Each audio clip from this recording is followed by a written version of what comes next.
Philippine news agency reported the suggestion of a lawmaker from the city of Muntinlupa to allocate more fund to the modernization of the armed forces of the Philippines, and I quote,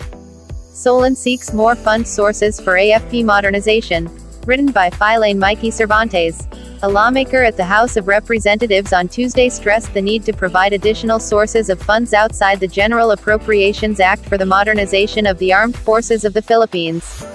Muntinlupa Representative Rufi Biazon, Vice Chair of the House Committee on Appropriations, made the statement as the panel deliberated on the proposed 283.2 billion Philippine peso budget of the Department of National Defense for 2021. Biazon said that while Department of National Defense usually ranks among the top 5 agencies based on the amount appropriated every year, the current and emerging challenges that the country is now facing, especially in securing Philippine sovereign territory, require more than what is provided for under the spending measure. The need to provide for the modernization of the armed forces of the Philippines to upgrade its capabilities to perform its role in securing the country's sovereign territory and rights such as the exclusive economic zone, countering terrorism and local insurgency as well as conducting humanitarian assistance and disaster relief in times of calamities and other emergencies should compel Congress to find other means of sourcing funds beyond the General Appropriations Act, Muntinlupa Representative Rufi Biazon said.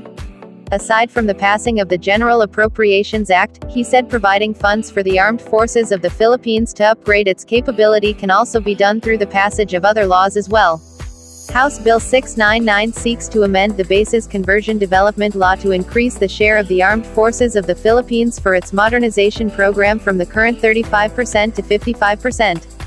Biazon said that based on the average remittances of the Bases Conversion and Development Authority in the first 3 years of the Duterte administration amounting to 15.2 billion Philippine peso, this proposal would yield an additional 3 billion Philippine peso in 1 year. The bill also expands the coverage of the properties where the armed forces of the Philippines could benefit from since the current law only provides for the armed forces of the Philippines modernization proceeds from the sale of military camps within Metro Manila. There are more military properties in other parts of the country, Muntinlupa Representative Rufi Biazon said. House Bill 555, meanwhile, proposes the creation of the Military Real Estate Development Authority, which would enable the armed forces of the Philippines to manage its properties and maximize the benefit of the use of those properties, making the armed forces of the Philippines partially self-sustaining.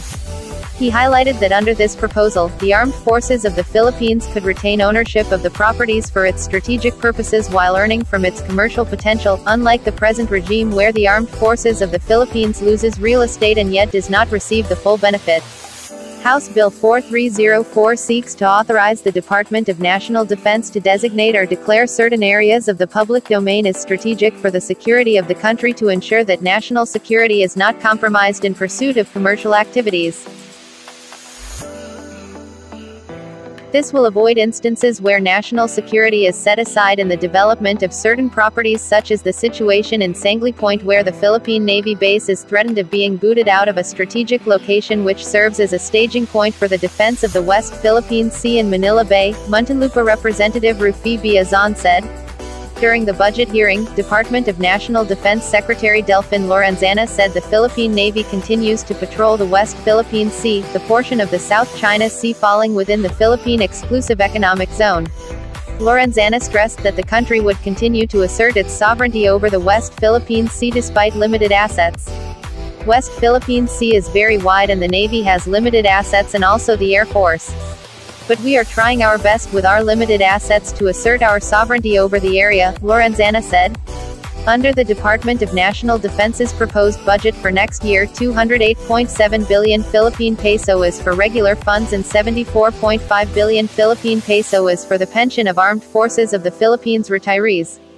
End of quote.